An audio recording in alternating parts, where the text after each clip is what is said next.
It's a wonderful day in the homie hood, a wonderful day for a homie. Won't you be my homie to Taro? We are about to dig into the news for February 22nd.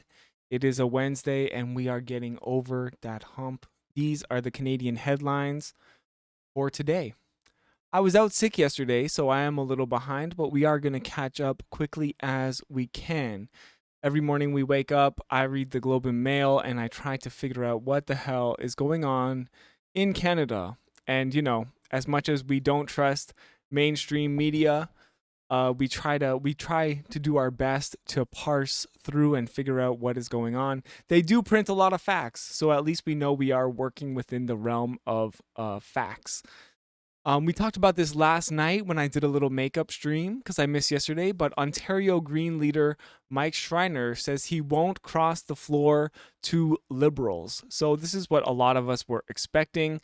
Um, what is shocking is that he even considered it, and he said his team was weighing all the potential outcomes of what it would look like if he were to cross the floor, what would happen if the Green Party needed a new leader. Um, which to me is kind of just a little you went a little too far. I would not have considered this. I would not have weighed those options. But of course the Liberals are kind of floundering in Ontario, and they are about to start meeting about their leadership race in the first weekend of March. So this is something that we will be watching, and we are curious who they choose. But I am happy to say that it is not Mike Schreiner, someone who I think is quite a honest politician. I guess maybe it's because they can afford to be, because their party is so small, and they don't have that much potential growth on the horizon. However, I do feel like, as I said last night, um, this was a missed opportunity to kind of like dunk on the Liberals, to criticize them for how bad their platform was in the recent Ontario election. And I wish that Mike Schreiner would have used this opportunity to pull the Liberals towards the Green Party platform, which I felt was very progressive on the accounts of ODSP, the Ontario Disability program being increasing that fee so that people have a livable wage, and also for electoral reform towards proportional representation. I felt like they had the most progressive platform on those issues for sure. We're also worried about a potential freezing storm, snowstorm happening in Ontario. It looks like it's going to hit Toronto, the GTA, and Eastern Ontario. So I'm hoping that we narrowly miss it where I am, and it looks like Niagara, London, and other parts of southwestern Ontario are forecasting this freezing rain, and they're telling people to expect um, potential uh power outages. So one thing we can do here in chat is have the weather team assemble, which means everyone in chat can simply look out their window and tell us what the forecast is, or what's going on wherever they are. So if you are in chat, please let us know what the weather is like where you are hailing from. Anti-Fur just linking the weather network channel. So yeah, that is another way to look at the weather. This is the live radar map. Okay, so let's see. I don't know how to read these things because I'm not a meteorologist, but if this dark looking cloud thing is anything to be concerned about, um, that looks scary. But I honestly don't know how. Zoom out so you can see the US. Okay. Oh, there we go. All right. I'm assuming red equals bad. So yeah, I assume like this is the red area that is moving in from, looks like, Detroit area, and is going to hit London. I assume the wind is moving like this way, easterly. I guess we're up here, so hopefully it will miss me. Press the play button. All right. Okay. Okay. Play. There we go. That's how you do weather. All right? That's how you do weather. You can even full screen this. Wow. Thank you so much, Auntie Fur. for doing our weather report there. So we hope that everyone who might get affected by this is going to be safe. Moving on, because we don't normally do the weather. That's usually not our job. But do I have a green screen? Not yet. But if our channel blows up, if the people listening to this right now like and subscribe and donate to our Ko-fi, then I'll be able to afford a green screen behind me, and I can use it for all sorts of cool things. Um, I guess this is good news. Actually, this is good news. Inflation rate slows more than expected. So, the consumer price index rose 5.9% in January from a year earlier, down from a 6.3% pace in December. They were expecting a bit of a slowdown, but they weren't expecting this much of a slowdown. So this is essentially good news.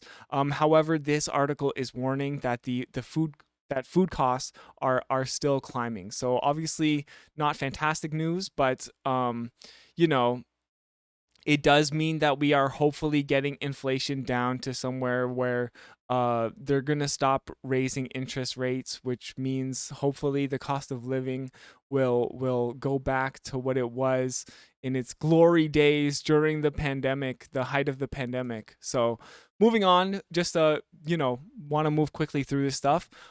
This is something I missed yesterday. Ottawa did not disclose it outsourced CEBA program to Accenture for at least $61 million, documents show. So, of course, once again, the Trudeau Liberal government is embroiled in a scandal involving the exact same thing that it's always in a scandal over, which is that it gave public money to a consulting firm or a corporation. In this case, it was Accenture Inc. So this was over the CEBA program, which is the CEBA. It is the Canadian something. It was a way to transfer funds. Oh yeah, Canada Emergency Business Account. So it was a way to transfer funds to businesses during the pandemic. It was one of the emergency redistributions that was attempting to save businesses. I wish it was only small or medium-sized businesses, but a lot of large businesses also got help. So the what is concerning to me here is that they could have just been transparent about this from the get-go, but since they weren't, it's become yet another news scandal, another thing that Pierre Poilievre, we're never going to hear the end of it. We're going to hear this Accenture all week. We're going to hear that Justin Trudeau is in bed with wealthy consulting firms, and it's just like, okay, if this had just happened by the books in the first place, I don't think it would have been a big deal. The thing is, as a socialist, as someone who believes that the government should have more control over these things, the real problem here is that the government has no capability to enact programs like this. So they need to outsource it, and then they estimate how much it's going to cost, and then because they've outsourced it to a business who relies on profit to drive their business, they end up paying more than what they wanted to pay for it. So the problem is that our federal government does not have the mechanism to do programs like this. And obviously, this was a pandemic measure. It was really important that the money got out quickly. So, as much as Pierre Poilievre is going to criticize Justin Trudeau for this and so many other things, when we outsource what should be things being done by the government, he doesn't really have a solution for that, unless he's like secretly a socialist, which I don't think he is, and is going to nationalize some of these programs that we obviously so desperately need because we keep having to outsource them. So NDP MP Gord Johns, who sits on the operations committee and who introduced the motion to broaden the study of consulting contracts, said it was alarming to hear about Accenture's involvement with CEBA. We assumed it was running through the public service, he said. We didn't know until now. So yeah, this is the silly part, is that like they just weren't transparent about it, and now we're gonna hear another scandal. And this, of course, is a scandal that majority of Canadians, like, they don't they don't really care about. It's not like some spicy affair that's going to change public opinion. It's just the same old scandal that we always get for the Liberals and most Canadians. Unfortunately, I wish they did care, but unfortunately, most Canadians don't really care, and they kind of like tune out this stuff because it's really boring. Um, okay, we're gonna bring it back down to provincial politics here in Ontario because that's where we're based out of. Please, if you're from another province and want us to cover more news from your province, please join our Discord and share. It's really hard for us right now to kind of cover the broad scope of what's happening in Canada, but we are going to try to make more of an effort in the future. So Ontario tables health bill that would shift surgeries to private clinics. So we know this has been going the ongoing process towards privatization. And the Ontario government is now saying that, they're putting some guardrails in place to protect us from some of these fears. So this would ban means that private clinics would be banned from refusing to serve patients who decline to pay out of pocket for extra services, an upselling practice critics have warned is common at existing for-profit clinics. And these clinics would also be banned from charging extra to jump the queue. So, I mean, these are like, I guess, two good things. I've actually never even heard that you could pay to jump the queue until now. So I guess that's good that that's being put into place. That seems like really bad. So, all people who are critics of this, such as the NDP and healthcare unions, are still warning that these measures are not strong enough to stop new private sector clinics from siphoning scarce staff away from struggling public hospitals or from charging patients exorbitant extra fees. So Marit Stiles has warned about this as just another step towards two-tier healthcare. Meanwhile, Miss Sylvia Jones says it includes enhanced oversight for private clinics. It does not specify, however, what body would actually regulate them. So they're saying there's more oversight, but they're not even telling us who are the potential candidates to be in charge of the oversight. The legislation does allow for the province's patient ombudsman to investigate complaints at the new clinics. So I guess, I don't know, this means at least there's one person involved in the oversight to investigate complaints. It's all just a bit concerning. I mean, it feels like, at least they're doing something. It, as much as you can trust the Ford government, which is not at all, they're doing something to put these concerns to rest. So, there's no rest for us, however, I don't think. Again, there will be a two-tier system.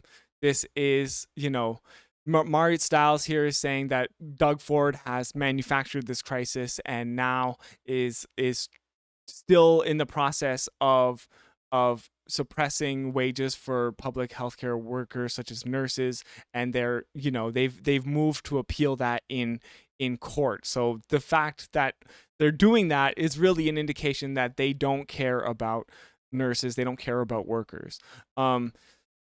So in addition to submitting staffing plans meant to protect the stability of hospital staffing, new clinics would also be required to show how they consulted with public hospitals before winning a license. So that is, I guess, how they're going to operate these private clinics. They're going to award licenses, which is just to me, this whole process of you get a license and you get a license and you don't get a license, it just to me, it's obviously going to be something that the Ford government is going to have their own hands in. They're going to be biased towards, just like everything the Ford government does, people who are donating to their campaign, and maybe people who came to their daughter's stag and doe or whatever. It goes on and on and on. So one exciting thing that I guess is happening in response to this is that CUPE's Ontario Council of Hospital Unions warned that expanding private and for-profit surgeries would increase costs, worsen patient outcomes, and take staff from public hospitals, and the union is planning to join the Ontario NDP in a protest against the legislation on Wednesday, which is today at the time of creating this video. So there is some pushback here. There's another opinion article with a little more analysis, basically just saying the same thing. We don't know who is going to inspect and ensure quality standards. There's a concern about upselling. And of course, I think the main concern is that there's going to be a shortage of healthcare workers. I mean, there already is, and it's going to get worse. This person also criticizing the plan, saying that there's not, it doesn't say how many licenses for new clinics will be issued. So, still a lot to kind of like uncover and discover here. Moving on to some international problems, which is getting very, very scary. I've basically seen this same article in the Globe and Mail for today's Wednesday, like since like Friday.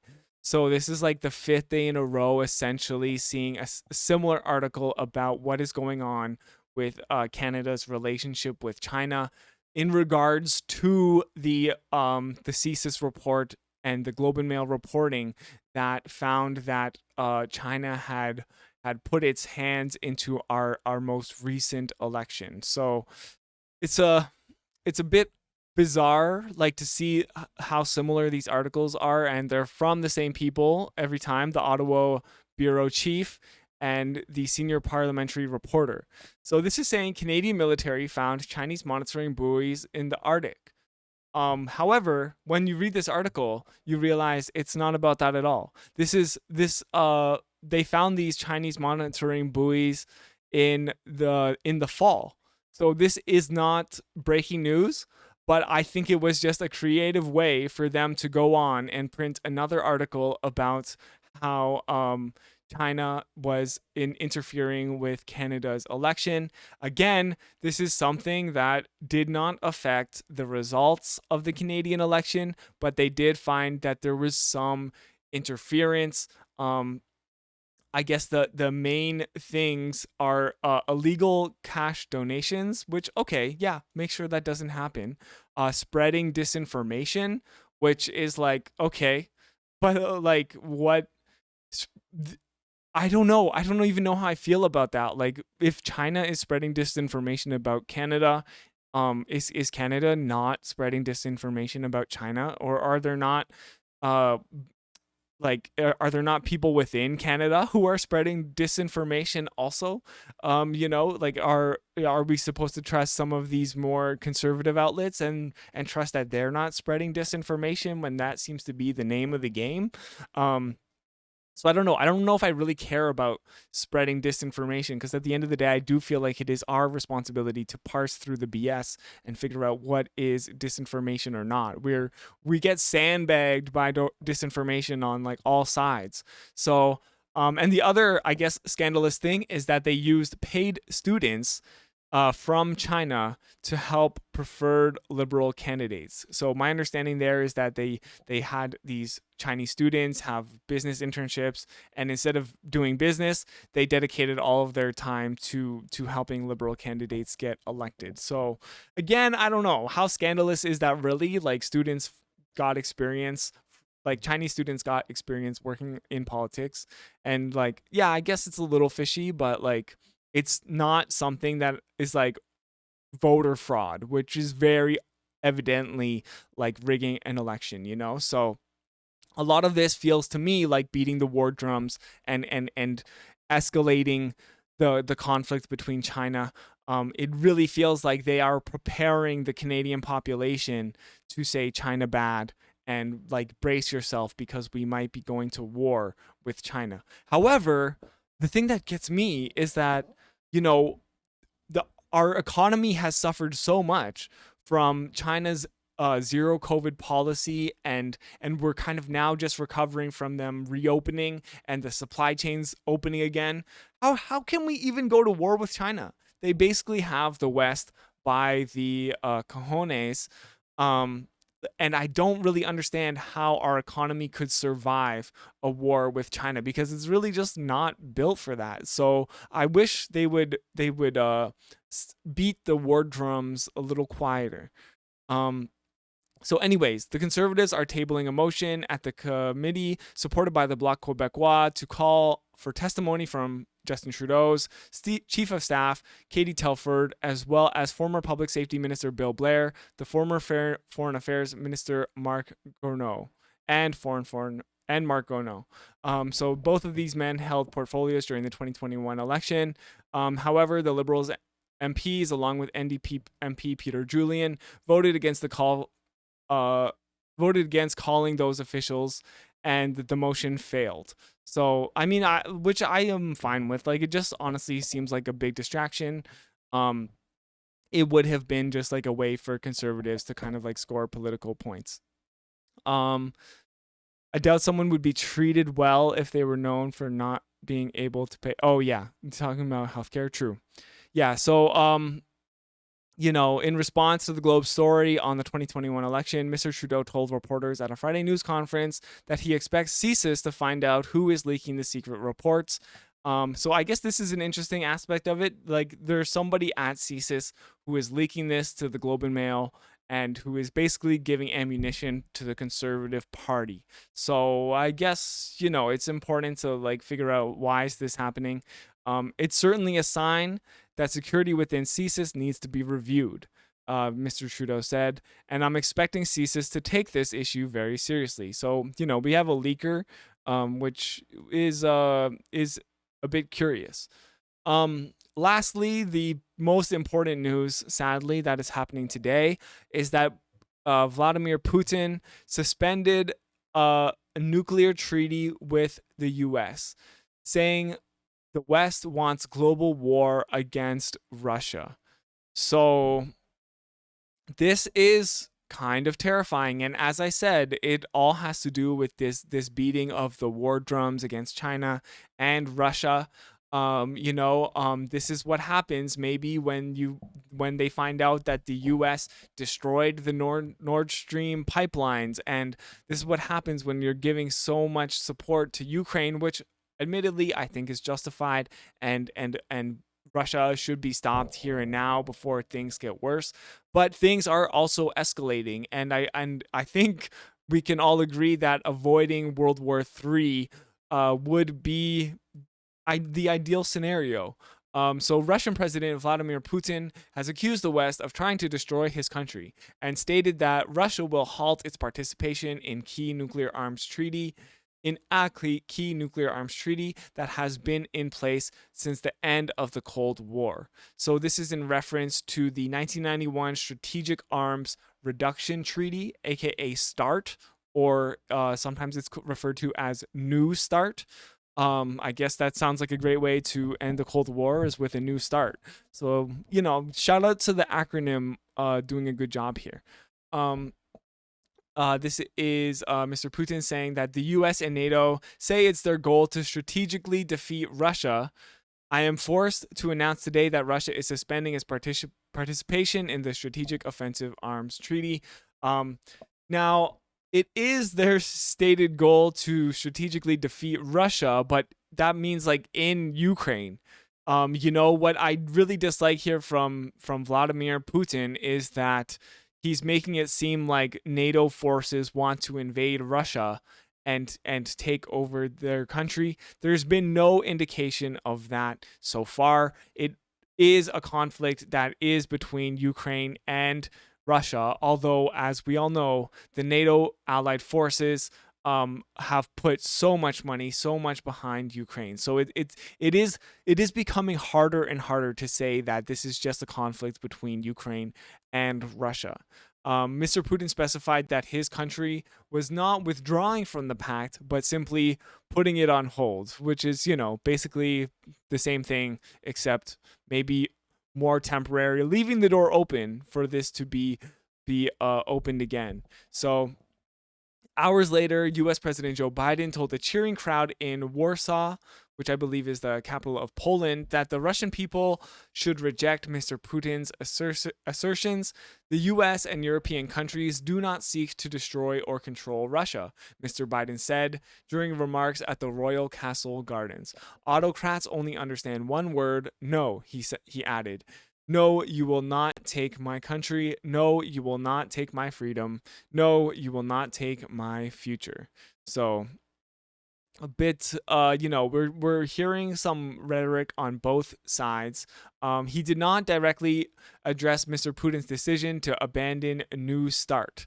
So both leaders are, using their platforms to make remarks, to frame the war in a broader context and portray it as a noble struggle, which is, how can they both be engaged in a noble struggle? And I mean, as much as we do say that this is a conflict between Ukraine and Russia, the fact that it's like Joe Biden is the one who is kind of making a speech here and responding to Vladimir Putin, and that is the headline, that is the story, is kind of indicative of that. This is a conflict between the two major superpowers, when at least when it comes to nuclear armaments. Tens of thousands of people have died in Ukraine, and millions more have been forced from their homes over the 363 days of war. So yeah, this is basically something that's happening as the anniversary of the start of the war. While Russian troops still occupy about 15% of Ukraine, Kiev was deemed safe enough for Biden to visit on Monday. So yeah, that's the capital of Ukraine. Former Ukrainian Prime Minister Arseniy Yatsenyuk, however, said Western leaders had to be careful not to get sucked into Mr. Putin's game of nuclear brinkmanship. So this is, I don't really know how much to trust this person, the former Prime Minister of Ukraine. But this is my sense as well. Russia has been doing this since the start of the war and saying that, hey, we're not opposed to using nuclear weapons, but do I think that they're bluffing? Like, yes, they are probably bluffing. This is kind of the only thing they have in their back pocket to be like, hey, we're going to escalate. We're going to escalate. This is as far as they can really escalate it. So, this guy goes on and says Putin is trying to raise the stakes, but the thing is, he doesn't have enough leverage in his hands. Um, Yada yada yada. Nuclear weapons against the Ukrainian military. Though, oh yeah, they're saying that Mr. Putin could threaten to use smaller tactical or battlefield nuclear weapons against the Ukrainian military. Those were not covered by the New Start in the first place. So if he were to do that, essentially nothing has changed, except once again Vladimir Putin is using this to get media coverage and I think escalate tensions in the region. So I think later, once we're done this segment, which we are done now, and thank you so much for tuning in. We're gonna maybe watch the videos here from Vladimir Putin and Joe Biden and get a sense of what their rhetoric is like. Thank you so much for making it to the end. More and more, it feels like this is my homie Tutaro, the War and Peace Report.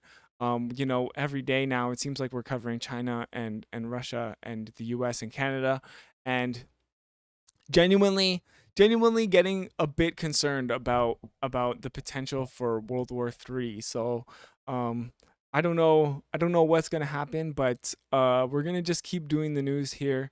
And thank you so much for tuning in.